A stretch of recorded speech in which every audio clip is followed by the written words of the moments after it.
చాలా చాలా ధన్యవాదాలు. ఎందుకంటే మన ప్రవర్తన ఏ విధంగా ఉండాలి, ఎట్లా అనేది నేర్చుకున్న తర్వాత మళ్ళొకసారి ఎవరు ఏ విధంగా ఉన్నారు, మన బాగోగులు ఏమిటివి చర్చించుకునే అవకాశం కలుగుతుంది. తర్వాత ఎవరు ఏ విధంగా చేస్తున్నారు, దాంతో మన పిల్లల భవిష్యత్తుకి కొంత మనం ఈ విధంగా ఉన్నామని చెప్పి రేపు రాబోయే తరాలకి చెప్పే అవకాశం కింద దొరుకుతుంది. తర్వాత ఎవరైనా ఈ పూర్వ విద్యార్థుల ఆత్మీయ సమ్మేళనం అనేది ప్రభుత్వ పాఠశాలలో ఏర్పాటు చేస్తారు. కానీ ప్రైవేట్ పాఠశాల విద్యార్థులు చాలా చొరవ తీసుకొని మిమ్మల్ని మా అందరినీ ఆత్మీయంగా కలిసి ఒకరోజు మీతో గడపడానికి అవకాశం కల్పించినందుకు ఉపాధ్యాయులకు మరియు విద్యార్థులకు నా హృదయపూర్వక నమస్కారం. ఇన్ని సంవత్సరాల తర్వాత ఈ సమ్మేళనాన్ని ఏర్పాటు చేసినందుకు విద్యార్థులకు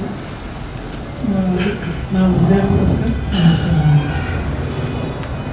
నేను చూస్తుంటే చాలా హ్యాపీగా ఉన్నాను, చాలా సంతోషం వేసింది. ఈ సంతోషం అనేది నాకు సుమారు నెల ముందు నుంచే స్టార్ట్ అయింది. ఎప్పుడైతే ఈ కార్యక్రమం ఏర్పాటు చేస్తున్నామో అని చెప్పేసి కిషోర్ నాకు ఫోన్ చేసి చెప్పడం జరిగింది. అప్పటి నుంచి అబ్బా మంచి ప్రోగ్రామ్ ఏర్పాటు చేయడానికి ముందుకు వచ్చిండ్రు అని చెప్పేసి చాలా హ్యాపీగా ఫీల్ అయ్యాను. 5వ డేట్ ఎప్పుడెప్పుడు వస్తుందా అని చెప్పేసి ఎదురు చూసాను నేను. వాస్తవానికి 31 డిసెంబర్ న్యూ ఇయర్ కన్నా 5వ డేట్ ఎప్పుడు వస్తుంది అని చెప్పేసి 1 మంత్ నుంచి నేను ఎదురు చూస్తున్నా. మీకు అందరికీ కలుసుకునేటటువంటి అవకాశం ఏర్పడుతున్నాయి. సుమారు నెల రోజుల నుంచి మనం చేసినటువంటి ఉపాధ్యాయులందరికీ కూడా అభినందనలు తెలియజేస్తున్నాను. అయితే ఈ శ్రీవాణి విద్యానికేతన్ పాఠశాలలోకి నేను ఎప్పుడు ఎంట్రీ అయినా అంటే 1998-99 బ్యాచ్ అప్పుడు నేను పాఠశాలలోకి ఎంట్రీ అయినా. అయితే అంతకుముందు ఇంకో విషయం ఏంటంటే, నేను ఈరోజు ఈ స్థాయిలో ఉన్నా అంటే మండల లోపల కూడా నాకు ఒక మంచి పేరుంది. విద్యార్థులకు మంచి బోధన అందిస్తాడు, రెగ్యులర్గా పాఠశాలకు వస్తాడు, విద్యార్థులకు కావాల్సినటువంటి క్రమశిక్షణ పరంగా కూడా సార్ బోధిస్తాడు అనేటటువంటి. నేను 94-97 సంవత్సరంలో నాకు తెలిసినంత వరకు కొన్ని జ్ఞాపకాలు మీతో పంచుకుంటా. 94-97 సంవత్సరంలో నేను జైరాబాద్లో పాలిటెక్నిక్ కంప్లీట్ చేయడం జరిగింది. కంప్లీట్ అయిన తర్వాత ఇంటికి వచ్చేసి ఖాళీగానే ఉన్నా. అప్పటికే వెంకటేశం సారు శ్రీవాణి విద్యానికేతన్ స్కూల్లో చెప్పడం స్టార్ట్ చేసిండు. సార్ నా క్లాస్మేట్. అయితే సార్ అప్పుడు ఆనందాన్ని పిలుస్తుంటే నేను ఇంకా నాన్న పిలుస్తున్నాను. అంటే ఉపాధ్యాయ వృత్తిలోకి రాలేము సార్ అనుకోకుండా. ఉపాధ్యాయ వృత్తిలోకి వచ్చిన తర్వాత ఒకరికొకరం గౌరవించుకోవాలి, అది మన బాధ్యత అని చెప్పేసి అప్పటి నుంచి ఆనంద్ సార్ అంటాడు, నేను వెంకటేశం సార్ అంట. అయితే ఈ పాఠశాలలోకి రావడానికి మొట్టమొదటి కారణం వెంకటేశం సార్. నేను డిప్లొమా కంప్లీట్ చేసి ఊర్లోకి వచ్చిన తర్వాత 6 నెలలు 1 ఇయర్ అయిపోయింది. ఆనంద్ ఏం చేస్తున్నావు ఇప్పుడు, ఏం చేస్తావు అంటే ఏం లేదు ఇంకన్నా నేనైతే ఖాళీగానే ఉంటున్నా అని చెప్పిన తర్వాత మరి వస్తావా నాతో పాటు స్కూల్లో చెప్పడానికి వస్తావా అంటే ఫస్ట్ నేను ఏమన్నా అంటే ఎంకన్నా నువ్వైతే మస్తు రోజులు అవి చెప్పబట్టి మరి నాకు చెప్పడానికి వస్తుందా, స్కూల్లోకి పోయిన తర్వాత విద్యార్థులకు బోధించడానికి వస్తుందా అంటే సార్ ఏమన్నాడు అంటే కొన్ని రోజులైతే వచ్చి చూడు, తర్వాత నీకు మంచిగా అనిపిస్తే కంటిన్యూ చేయు, లేదంటే చూద్దాం అప్పటికి ఆలోచిద్దామని చెప్తే సార్తో పాటు నేను కూడా అల్లాదురం స్కూల్లో శ్రీవాణి విద్యానికేతన్లో 98వ సంవత్సరం 98-99 సంవత్సరంలో నేను అక్కడికి రావడం జరిగింది. అప్పుడు మీరు 2003 క్లాస్ టీచర్ను. నేను ఆ స్కూల్లోకి బయటకు వచ్చేటప్పుడు 10వ తరగతి క్లాస్ టీచర్ను. అంటే ఆ స్కూల్లోకి వచ్చిన తర్వాత పిల్లలకు ఏ రకంగా బోధించాలి, నేను గణితం చెప్పాలన్నా సైన్స్ చెప్పాలన్నా తెలియనటువంటి పరిస్థితుల్లో మీ స్కూల్లోకి అడుగుపెట్టిన. అయితే అడుగుపెట్టిన తర్వాత బోధించడం ఏదో ఇక ఇంటికాడ ప్రిపేర్ కావాల్సిందే. విద్యార్థులకు అర్థమయ్యే పద్ధతులు బోధించాలంటే ఎంతో కొంతసేపు ఇంటికాడ మేము కూడా కష్టపడాల్సిందే. చెప్పిన తర్వాత ఇక స్కూల్కి వచ్చిన తర్వాత ప్రతి క్లాస్ లోపల కూడా నేను ప్రతి క్లాస్కి కూడా బోధించడం జరిగింది. సుమారు 13 సంవత్సరాలలో అన్ని క్లాసులకు కూడా చివరికి వచ్చేసరికి మ్యాథ్స్ అనేటటువంటి ఒక సబ్జెక్టు నేను ఖచ్చితంగా మంచిగా చెప్పగలుగుతా. విద్యార్థులకు అర్థమయ్యేటటువంటి రీతిలో నేను మ్యాథ్స్ అనేటటువంటి సబ్జెక్టును బోధించగలుగుతా అనేటటువంటి నమ్మకం మీ పాఠశాలలోనే కలిగింది. అంతేకాకుండా ఆ సబ్జెక్టు పరంగా నాకు అవసరమైనటువంటి పూర్తి జ్ఞానాన్ని కూడా సంపాదించింది ఆ పాఠశాలలోనే. ఆ పాఠశాలలో ఎన్ని సంవత్సరాలు అయితే 10వ తరగతి బ్యాచ్లు బయటకు వచ్చినాయో సుమారుగా ప్రతి బ్యాచ్కి కూడా క్లాస్ టీచర్ను నేనే. అది గర్వంగా చెప్పుకుంటున్నాను నేను ఈరోజు. నాకు కావాల్సినటువంటి ఫ్యూచర్లో నాకు కావాల్సినటువంటి పూర్తి జ్ఞానాన్ని సబ్జెక్టు పరంగా కానీ సమాజంలో జీవించడానికి కానీ కావాల్సినటువంటి పూర్తి జ్ఞానాన్ని నేను ఆ పాఠశాలలోనే నేర్చుకున్నా. అట్లా ఈరోజు టీచర్ జాబ్ సంపాదించిన అంటే దానికి కారణం కూడా మన పాఠశాలనే. మరి విద్యార్థులు కూడా, మీరు కూడా నా దగ్గర చదువుకున్నటువంటి విద్యార్థులు కూడా నాకు ఎంతో సహకరించినట్టే. ఎందుకు అంటే ఇంతకు మొదలే చెప్పిన, ఏ సబ్జెక్టు చెప్పాలన్నా ఏ టాపిక్ చెప్పాలన్నా ఇంటికాడ నేనైతే చూసుకుంటుండి. అంటే ఎట్లా చెప్పాలి అని చూడకుంటే మరి ఒక ప్రాబ్లం వచ్చింది, మ్యాథ్స్ పరంగానే మాట్లాడతా, ఒక ప్రాబ్లం విద్యార్థులకు ఎట్లా చెప్పాలి అని ఆలోచించేటటువంటి వాళ్ళు కాదు. పుస్తకం పట్టుకొని ఈ ప్రాబ్లం చెప్పాలి, ఈ స్టెప్ ఈ స్టెప్ ఈ స్టెప్ కింద ఈ స్టెప్ అని ఎక్స్ప్లెయిన్ చేస్తాం. కానీ విద్యార్థులకు ఏ రకంగా చెప్తే అర్థమవుతుంది అనేటటువంటి దాని గురించే నేను ఎక్కువగా ఆలోచించేటటువంటి వాడిని. అట్లా నా దగ్గర చదువుకున్నటువంటి విద్యార్థులు ఈ రోజు ఇంత ఘనంగా ప్రోగ్రాం నిర్వహిస్తున్నారు అంటే ఆ 13 ఏళ్లలో ఉన్నటువంటి విద్యార్థులు ఎవరు కూడా ఇప్పటివరకు ఇట్లా ప్రోగ్రాం చేద్దాం సార్ అనేటటువంటి ఆలోచన ఎవరికి రాలేదు. ఈ ఆలోచన వచ్చినటువంటి మీకు మనస్ఫూర్తిగా నేను ధన్యవాదాలు తెలియజేస్తున్నా. ఈ ప్రోగ్రాం ఏర్పాటు చేయడానికి సహకరించినటువంటి తోటి విద్యార్థులందరికీ కూడా అందరికీ పేరు పేరు నా ధన్యవాదాలు తెలియజేస్తూ ఈ అవకాశం ఇచ్చినటువంటి పెద్దలకు అభినందనలు తెలియజేస్తూ ముగిస్తాను. పెద్దలు, మరి ఈ యొక్క పూర్వ విద్యార్థుల ఆత్మీయ సమావేశాన్ని ఏర్పాటు చేసిన విద్యార్థులందరికీ కూడా నా యొక్క శుభాకాంక్షలు. మరి కొంతమంది విద్యార్థులు 1వ తరగతి నుంచి శిశు నుంచి కూడా శ్రీగాంధీ స్కూల్ లోపల చదవడం జరిగింది. మరి ఒక్కొక్క ఏంటంటే అప్పుడున్న తరం వేరే, ఇప్పుడున్న తరం వేరే. మరి ఆ రోజు లోపల స్కూల్ కంటే చాలా మంది కూడా భయపడేవారు అన్నమాట. ఇక్కడ కూర్చున్న స్టూడెంట్స్ స్కూల్కి రావాలంటే కూడా భయపడేవారు. ఎందుకు? Private school. అల్లూరి మండలం లోపల ఒకే ఒక స్కూల్ శ్రీగాంధీ స్కూల్. చాలా మంది కూడా ఆ రోజు లోపల ఫీజు కట్టాలంటే కూడా భయపడేవారు పేరెంట్స్. ఒక శిశు తరగతికి ఫీజు 25 రూపీస్. ఆ 25 రూపీస్ కట్టాలంటే కూడా మనం కట్టమా అలాంటి పరిస్థితి అన్నమాట. కానీ ఈ రోజు మీ పేరెంట్స్, ఆ రోజులో మన పేరెంట్స్ని పంపించాలంటే మీ గొప్పవాళ్ళు. ఎందుకు? ఆ రోజు లోపల 25 రూపీస్ కూడా కట్టలేని స్థూమత ఉండేది అన్నమాట.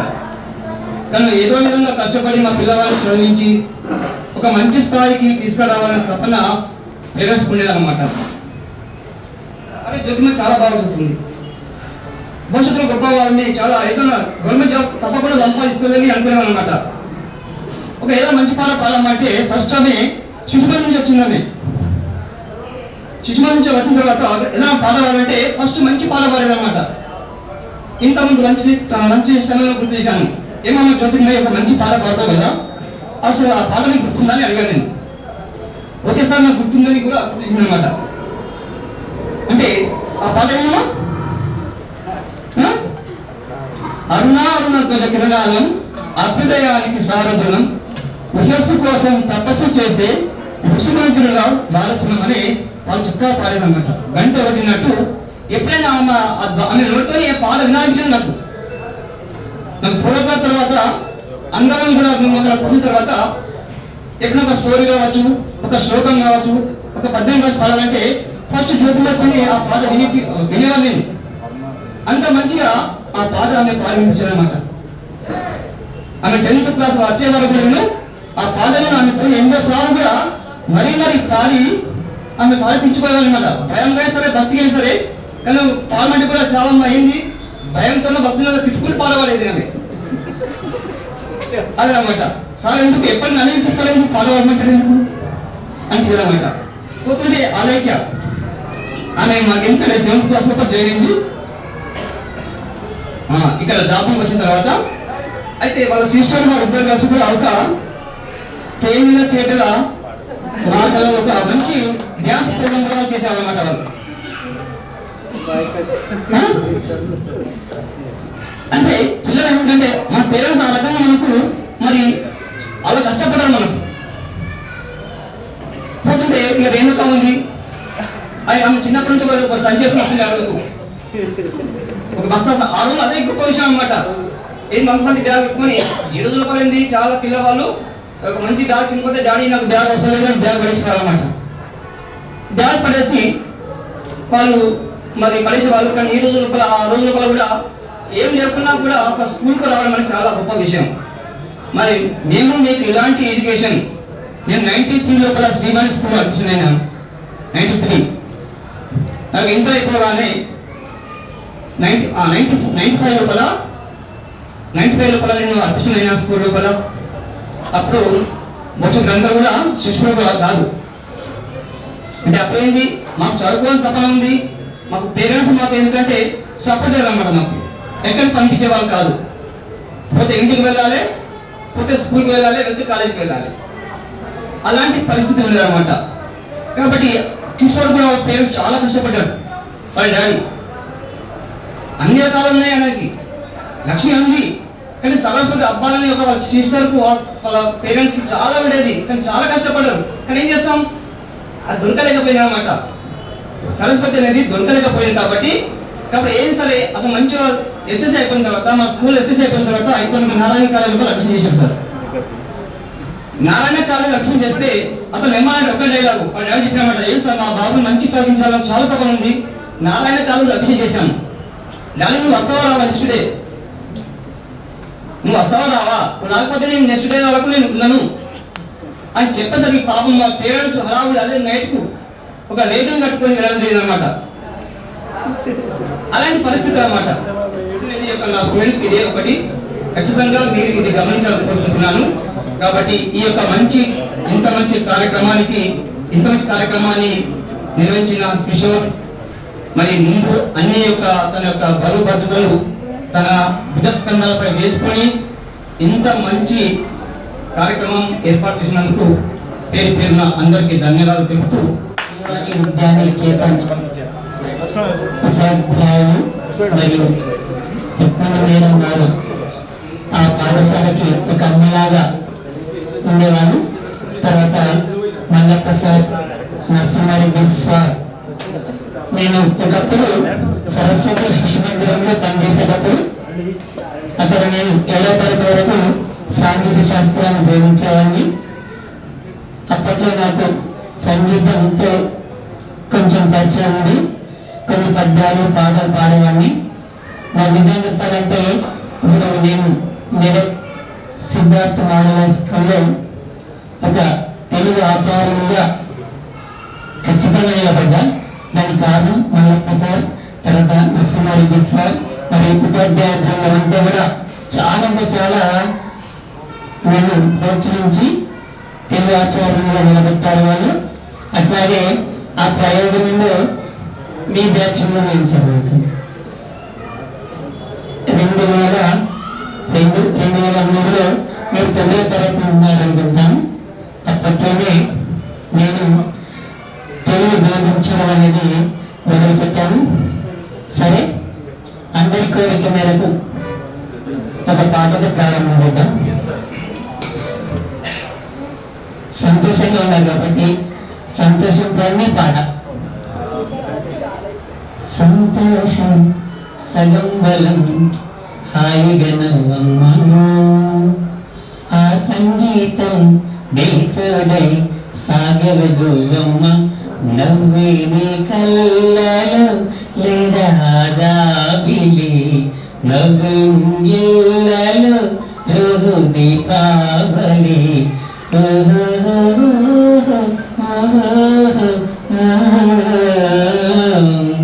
సంతోషం సగం బలం హాయిగా నవ్వమ్మ, ఆ సంగీతం నీతోడై సాగవగువమ్మ.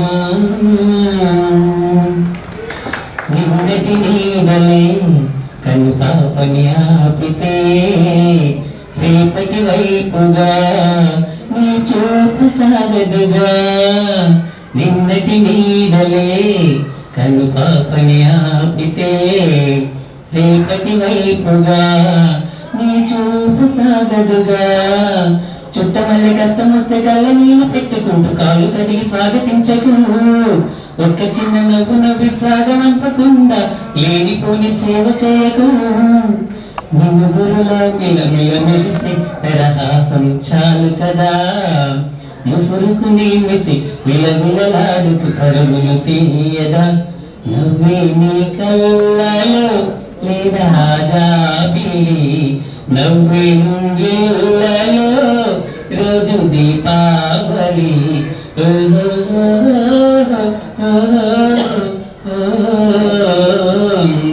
సంతోషం సగం బలం హాయిగా నవ్వమ్మ ఆ సంగీతం నీ తోడై సాగవే గొవ్వమ్మ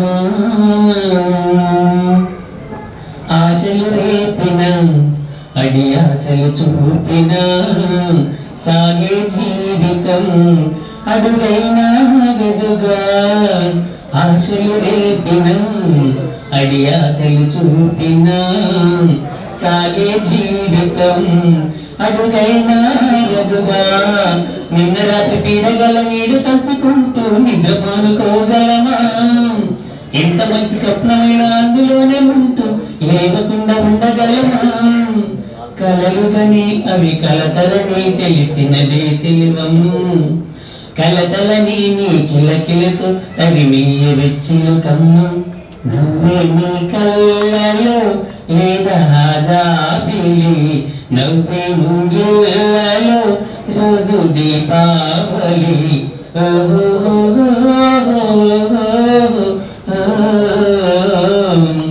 సంతోషం సగం బలం హాయిగా నవ్వమ్ము ఆ సంగీతం నీ తోడై సాగవే గోవమ్మ